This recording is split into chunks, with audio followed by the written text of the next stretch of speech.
వేణుస్వామికి shock ఇచ్చిన ప్రగతి కష్టపడింది.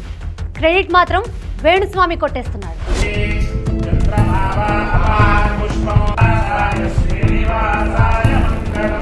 సొమ్మొక్కడిది సోకొక్కడిది అన్నట్టుగా వేణుస్వామి వ్యవహారం.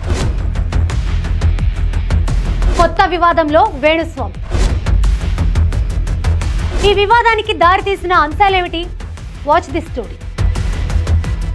టాలీవుడ్లోని ప్రముఖుల విషయంలో అనేక సార్లు వివాదాల్లో చిక్కుకున్న వేణుస్వామి మరోసారి వార్తల్లోకి ఎక్కారు. సీనియర్ నటి ప్రగతి ఇటీవల టర్కీలో జరిగిన ఏషియన్ ఛాంపియన్షిప్ పవర్ లిఫ్టింగ్ పోటీల్లో 1 బంగారు 3 రజత పతకాలు సాధించిన విషయం తెలిసిందే. ఈ విషయం వెనుక తన పూజల ప్రభావం ఉందని జ్యోతిష్యుడు వేణుస్వామి చేసిన వ్యాఖ్యలు ఇప్పుడు వివాదంగా మారాయి. ఈ విషయంపై స్పందించిన ప్రగతి పూజలు చేయించుకున్న విషయం నిజమేనని, తన మెడల్స్ వెనుక అసలైన కారణం కష్టపడి చేసిన సాధన మాత్రమేనని స్పష్టం చేశారు.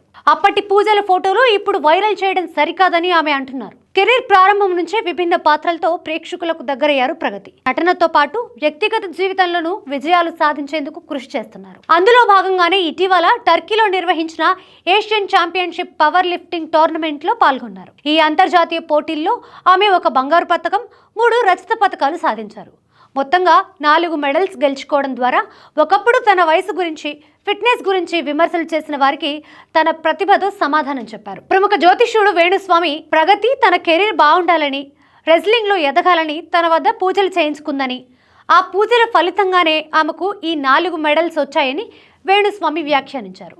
దీనిపై స్పందిస్తూ గట్టి కౌంటర్ ఇచ్చారు ప్రగతి. వేణుస్వామి వద్ద పూజలు చేయించుకున్న విషయం నిజమేనని, అయితే అది 2.5 ఏళ్ల క్రితం తను మానసికంగా చాలా కష్టమైన దశలో ఉన్నప్పుడు జరిగిందని వివరించారు. ఆ పూజల వల్ల తన జీవితంలో కానీ, క్రీడల్లో కానీ ఎలాంటి ప్రత్యేక ఫలితం కనిపించలేదని స్పష్టంగా చెప్పారు.